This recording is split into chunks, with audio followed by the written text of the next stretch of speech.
So நம்ம பாருங்கள் மீன். So இது என்ன மீன் தெரியுங்களா? ஹோமர் மெஸ்ஸு, சவுதி ரொம்ப ஃபேமஸ்ஸு. இந்த மீன் கிடையாது. இப்போ இந்த மீனை போட்டு அந்த மீனை பிடிப்பாங்க பாருங்கள், காமிக்கிறேன். சூப்பர் மீன், ரொம்ப காஸ்ட்லி அந்த மீன் இங்கே. ஸோ 1 கிலோ அந்த மீன் வந்து சவுதியில் வந்து 75 ரியால் சொல்லுவாங்க. 75 ரியால்னா நம்ம ஊருக்கு 1500 1800 ஆயிடுச்சு.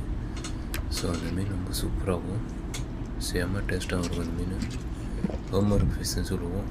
ஸோ கமெண்டில் உங்களுக்கு இந்த மீன் பேர் உங்கள் ஊரில் என்ன சொல்கிறாங்கன்னு சொல்லி கமெண்ட் பண்ணுங்கள் நண்பா, இந்த மீனோட பேர். ஸோ மறக்காமல் என்னோடய சேனல் சப்ஸ்கிரைப் பண்ணுங்கள், லைக் பண்ணுங்கள், ஷேர் பண்ணுங்கள். ஸோ இந்த மீன் தான். இந்த மீன் சாப்பிட்டா கேன்சர் வராது சொல்லுவாங்க அதிகமாக. இந்த மீன் அவ்வளோ வலிமையாக இருக்குது. கேன்சருக்கு இந்த மீன் சாப்பிட்டா கேன்சர் வராது. ஸோ மறக்காமல் என்னோடய சேனல் சப்ஸ்கிரைப் பண்ணுங்கள். அதுதான் ஹோமர் ஃபிஷ்ஷு.